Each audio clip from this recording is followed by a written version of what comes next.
समय बदलने में देर नहीं लगती है। इंसान ये ना समझे कि मैं ऐसा ही बना रहूंगा। एक गीत आपने सुना होगा, या दुनिया में जिसकी बात बनी है कि उसकी बिगड़ी है। क्यों? सदा दिन एक से किसी पे न गुजरते देखे, इंसान दुनिया में चढ़ते उतरते देखे। जिन लोगों ने किया लाखों का लेना देना, आज पैसा पैसा को हाथ फैलाते देखे। जिन्होंने लाखों करोड़ों का रोजगार चलता था, वो आज पैसे पैसे के लिए भटक रहे हैं। इसमें थोड़ी लेट और टेबल अरे सैया सैया का भारे हुई घर में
यहाँ से लेकर तथागत रस्सी बंदूक कहीं भी आप जाए आपको मिल जाएगा। क्योंकि बताया है यह दुनिया में सर्व सुख किसी को नहीं दिया है भगवान ने। इस सुरुचि ने समय आने पर गर्भाधारण किया है। एक दिन सुनीति मैया बोली काफी दूर हो गए, मेरे पति मेरे पास में नहीं आते हैं। तो सुनीति एक दिन गांव को छोड़कर मरने के लिए गई है। माताओं क्यों गई? ऐसे गई बता रहा हूं। अरे मोए याद पिया तेरी आए रही है, मैं तो जाए रही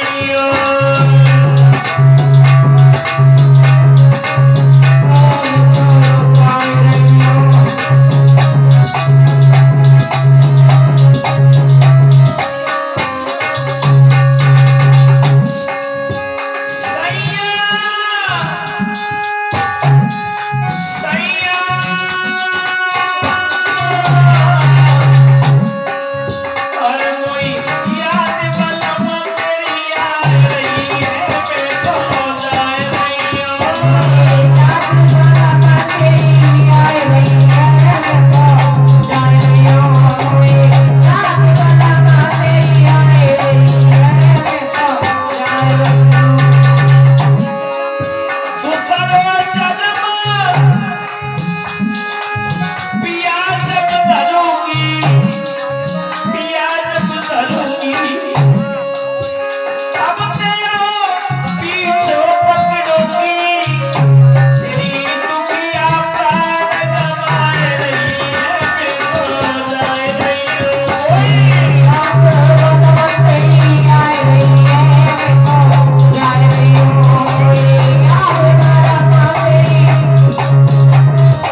दानियों ने दान भेजा है।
सभी माता बहन भाई बंधु जोर से ताली बजा के बोलेंगे।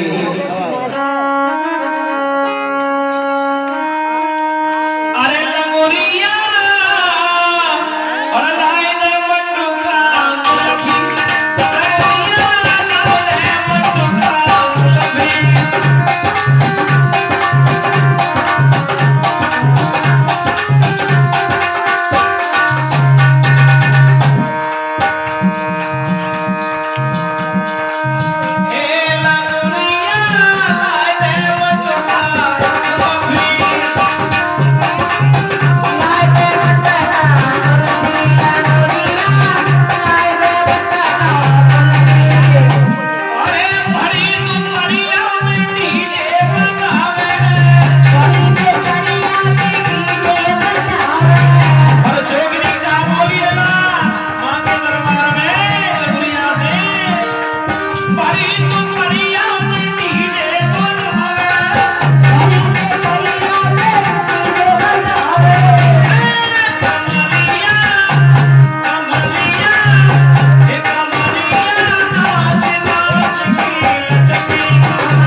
मटका कुल्फी खाई जो घोलुआ से हो तो वहां में तुमने देखी हुई सिल्ली डाली यहाँ पे नीचे से रबड़ी तो बाय बोलो जाओ तो मटका कुल्फी और तो ठंडा है वाली ये शरद ऋतु आने वाली है तो जोर से बोल ले बोले ताली बजाए थे।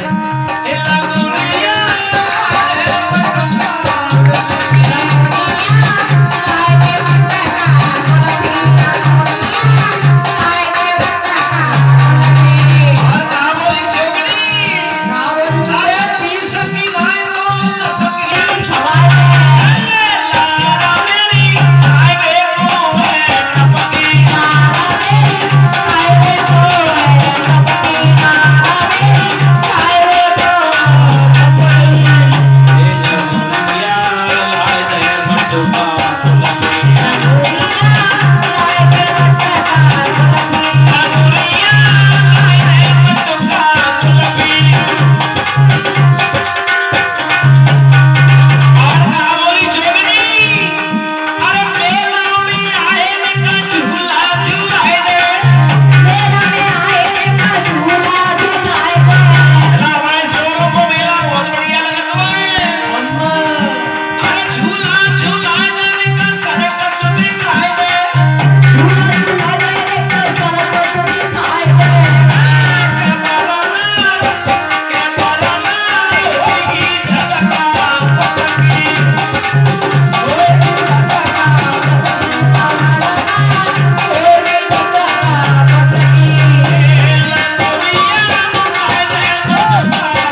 या तो ये लीड कर रही है देवी, अब सही बोल रहा है, लीड की कमी है भैया। बताया है मेरे नौजवान साथियों, ठीक है लीड गड़बड़ कर रही थी। सुनीति जब जंगल में मरने के लिए गई है तो महाराज देवर्षि नारद चले आ रहे हैं और नारद ने सुनीति को रोका। रोकने के बाद एक ही बात कही है, जंगल में क्यों घूम रही है? जवाब दिया महाराज जंगल में से ये घूम रही हो, मैं आपसे ये कहना चाहती हूँ कि जिसका कोई नहीं हो उसे क्या करना चाहिए? कहा भजन करना चाहिए। जवाब दिया महाराज काफी दिन हो गए मेरे पति मेरे पास में नहीं आते।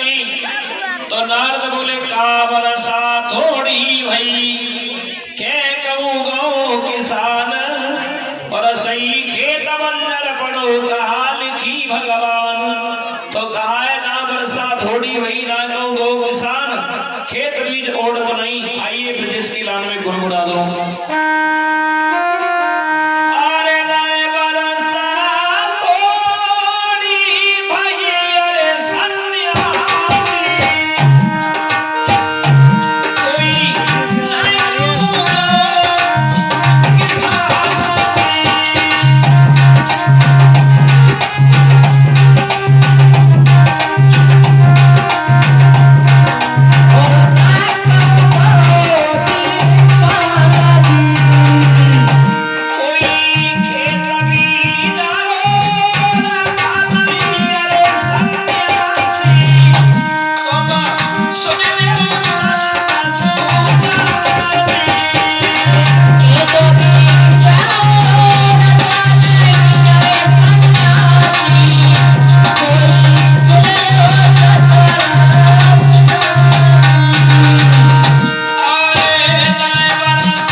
जवाब दिया ना तो वर्षा थोड़ी हुई है ना कहीं किसान गया है, ये तो मेरे कर्मों का खेल है। थोड़ी बढ़ा दो उसके बाद किसी भाई, ठीक ठीक ठीक, ये तो मेरे कर्मों का खेल है जो कि आज मुझे ये दिन देखने के लिए मिल रहा है।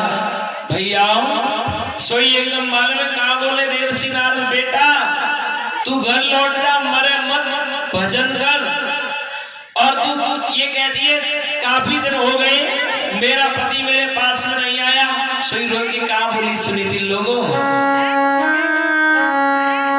अरे 6 महीना हुई गए और पिया की बिन सूरत लखी नहीं पाई रे।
दुनिया वाले झूठ बोलते हैं, लेकिन आज हमें ये भी मालूम पड़ गई कि बाबा लोग भी झूठ बोलते हैं। नारद बोले, इधर गोस्वामी जी ने रामायण में दिया है, भगवान कहते हैं मोर वचन चाहे पड़ जाए फीका, संत वचन पत्थर की लिखा। भगवान कहते हैं एक बात को मेरा वचन मिथ्या जा सकता है, अगर संतों ने 10 इंद्रियां 11 मन से कह दिया, वो वचन कभी मिथ्या नहीं जाता है। माता बहन भाई बंधु, नारद जी बोले तू लौट जा, तेरे ललाट की रेखाएं बता रही है तेरे उधर से संतान पैदा होगी। सुनीति लौट के चली आई है, घास फूस की कुटिया में रहने लगी। इधर सुरुचि के उधर में भी संतान पल रही है और इधर सुनीति के उधर में भी संतान पल रही है। दोनों रानियों के उधर में संतान पल रही है मेरे कथा के रस से बंधु हूँ। लेकिन एक बात और बता रहा हूँ, ध्यान से सुनना। जिन्होंने संतों की बात पर विश्वास किया है, जिन्होंने शास्त्र की बात पर विश्वास किया है, जिन्होंने से बड़े लोगों की बात पर विश्वास किया है, उनका कभी काम खराब नहीं होता है। कुछ दानी दान और भिजवा रहे हैं, अपने नाम सुन ले।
तेरा पति जरूर आएगा, लौट के चली जा।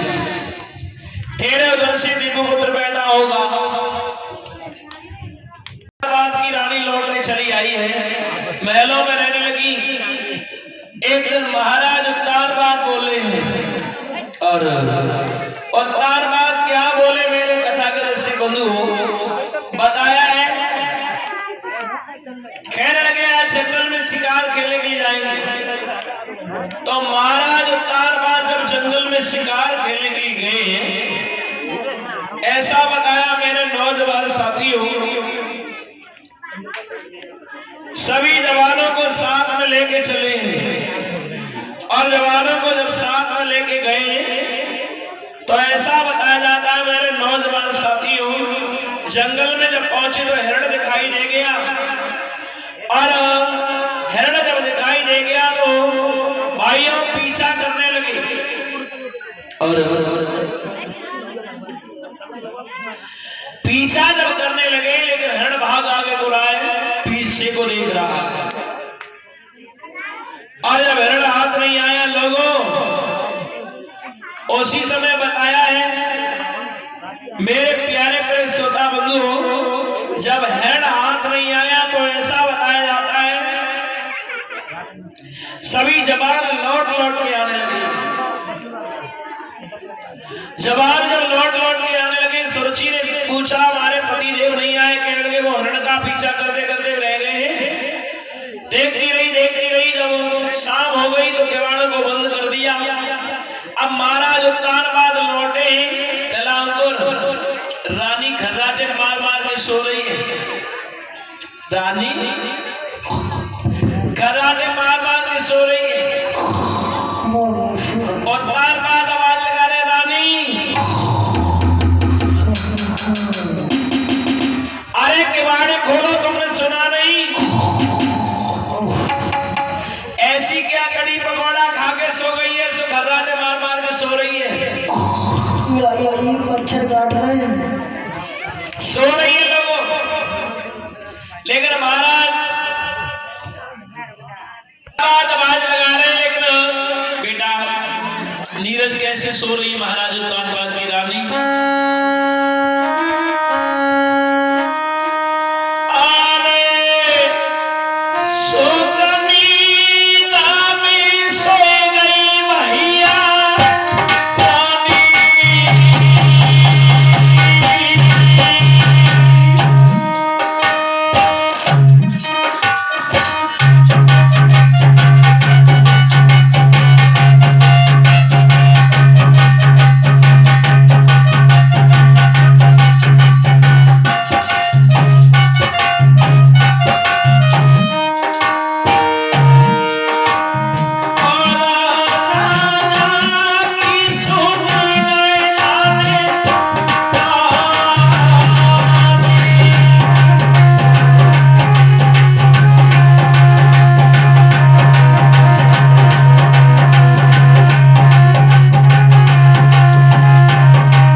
भगवान की लीला महाराज की बुद्धि फेर दी।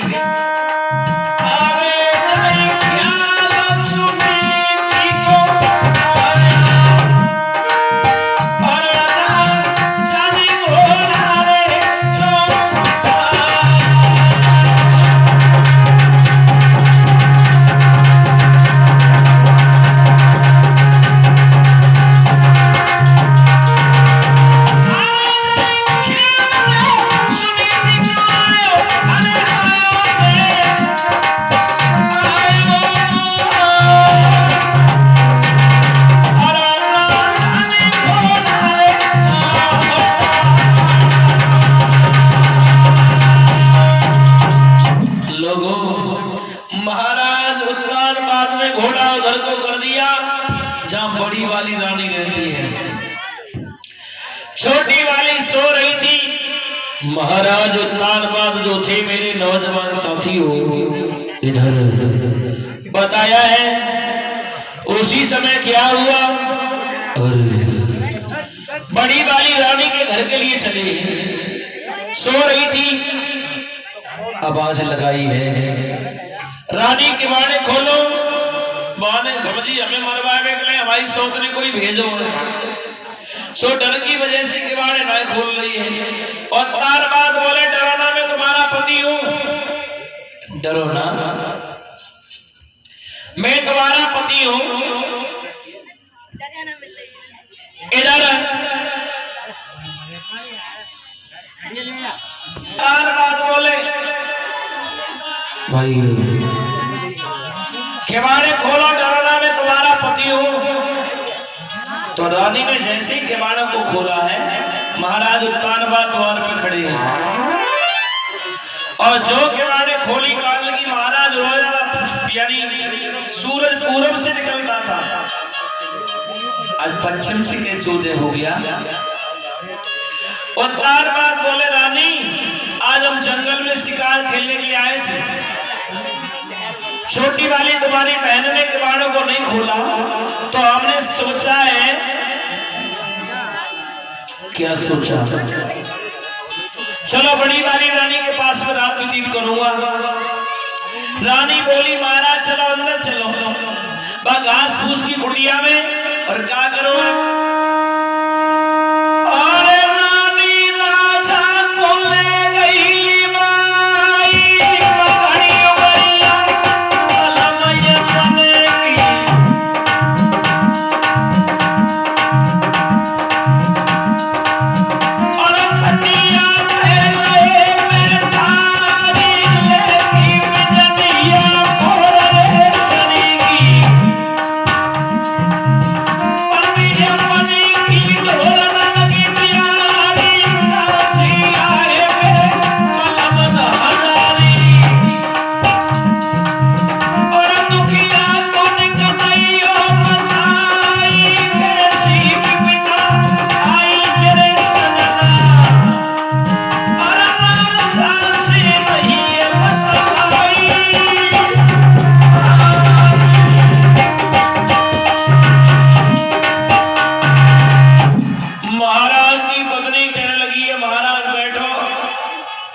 भूखी हो गई, पहले पैसे खा लो। जोगी जो टिकर थे उनको ही खाया है। उत्तानपाद बोले मैंने तेरे से मना किया, दूसरा विवाह मत करवा, तूने जानबूझ के पैरों में कुल्हाड़ी मारी है, मैंने पहले ही मना किया। इधर मेरे प्यारे प्यारे श्रोता बंधु सारी रात वार्तालाप चलता रहा, दोनों में सत्संग होता रहा। सुबह के जब 4 बजे शंख बजाए, आश्रमों पे शंख बजता है, शंख की आवाज सुनकर उत्तानपाद चलने के लिए तैयार हो गए। महाराज से रानी बोली है ये बताइए आए क्यों और फिर जा क्यों रहे हो? जरा ठहर जाओ तो फिर क्या नहीं है, और अभी हमने जी भर के देखा नहीं है। अरे जैसे जैसे आए वो भी तुम जा रहे हो, मैं तुम्हारे बगैर तो एक पल नहीं रह सकती हूँ। उत्तानपाद से बोलिए रानी। उत्तानपाद बोला तो हमारा बस सो रही है और काऊ करे जग गई, और सोते को तो तू जानती है कैसी होते हैं। सौदगर चूरगी बुरी होते हैं। एक घर में जो सोते सोते हती माता सोते सोते रहती है, तो भगवान के पिता दशरथ को प्राण त्यागने पड़े, समझे।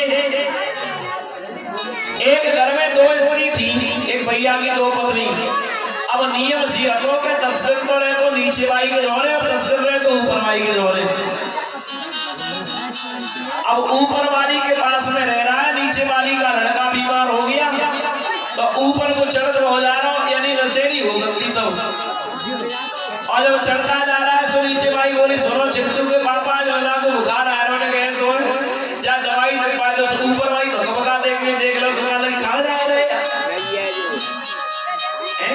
और जब बात देखी कहाँ जा रहे हो, सो नीचे को चलो, बहाने फट मार पकड़ने के ऊपर को आया भी 10 मिनट पूरे नए भाई, और नीचे भाई करने लगी लगा को दवाई दे पाओ और पाए पकड़ ले, और ऊपर भाई ऊपर को खींचे, नीचे भाई नीचे को खींचे, समझे।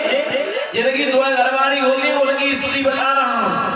ऊपर भाई ऊपर खींच रही, नीचे भाई नीचे को, महाराज उत्तानपाद के बारे में चर्चा चल रही है ना, तो इसका मतलब ये जिनकी दो दो स्त्रियां होती है ना, वो ऐसे ही बीच में लटक जाते हैं जैसे वो भैया लटक गया है। जिन्होंने द्वै नारी ब्याई वे तो गैर मौत मर जाई, बेचारे को बीच में ही प्राण छोड़ने पड़े, समझे।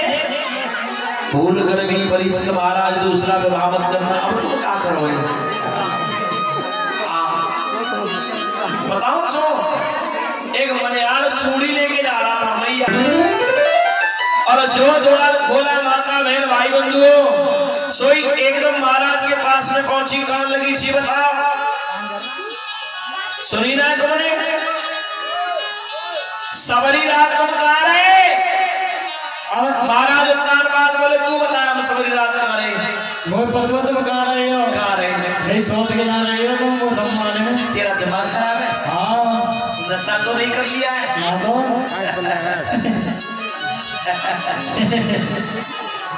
क्या कह रही है सारी रात कहाँ रहे? वो सब पतवा तुम्हारी आंखें में कीचड़ हो रहा है, देख लो। हमारी आंखों में कीचड़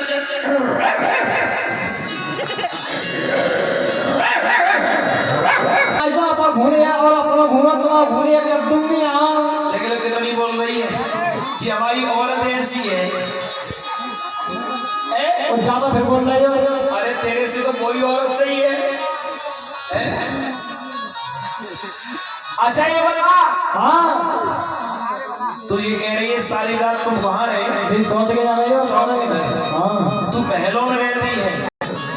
कहने का मतलब ये है तू बढ़िया भोजन खाती है, भौंकला रही है? और एक बात बताओ, वो गांव से बाहर घास फूस की कुटिया में रहती है, सूखा भोजन खाती है, फिर भी कुछ नहीं कहती है।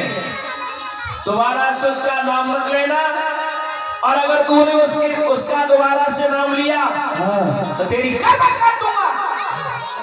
महाराज ने रसगुल्ला का दिखाऊंगी, तेरी जीव सूत लूंगा। महाराज ने तो उसे कर रही। ए दासी गरम पानी का महाराज को नब्बा हो गई। और उसी समय क्या हुआ परिश्रम, सोई पकड़ कर आई, पति अपन ही ले गई भीतर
उसी समय क्या हुआ है, हुआ ऐसा भाइयों, महाराज उत्तानपाद को बिठा लिया, स्नान कराया, तो ऐसा बताया जाता है सुनीति के यहाँ नारद के वचन को भगवान ने सिद्ध कराया।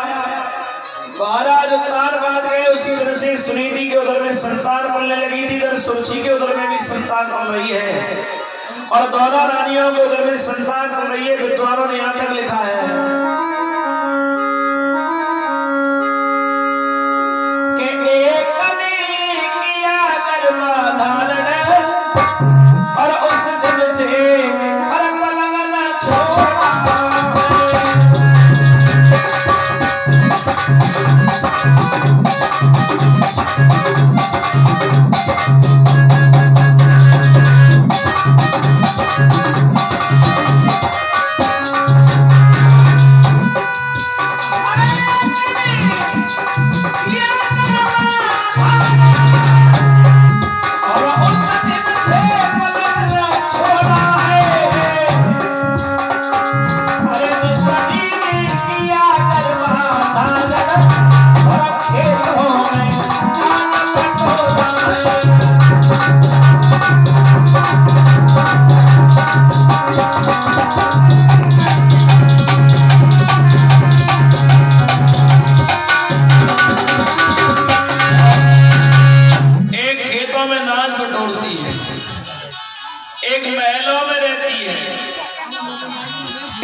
दोराबर भगवान विष्णु ले आओ, तैयार हो जाके अन्नदान वस्त्रान उठाया।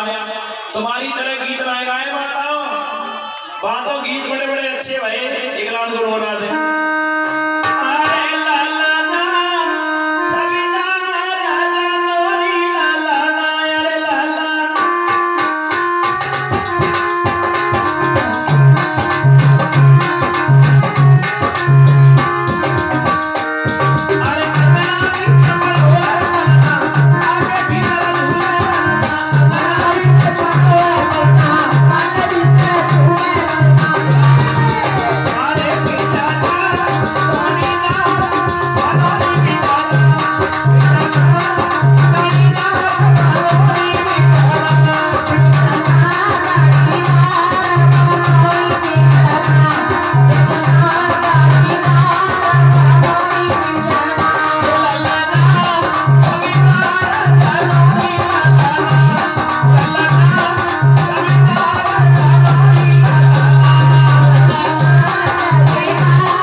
क्योंकि मेरे पास धन नहीं है, तो नारद जी आए, और नारद आए तो नारद ने कहा बेटा ब्रह्मादि अप्सरा नृत्य करने वाली बात में आएंगी। हाँ तो बताया है। इधर मेरे प्यारे प्यारे श्रोता बंधु, नारद बोले बेटी तू लोग सिखाता लौट रहा, क्या हुआ है? जवाब दिया बेटा हुआ, लेकिन गुरुजी ने इस बच्चे का नामकरण कराना चाहती हूँ। नारद बोले इसका नाम हम रखेंगे, तो नारद ने इसका नाम धुरव रखा है। धुरव नाम रख दिया। धीरे धीरे ये बच्चे बड़े होते चले गए। 5 वर्ष का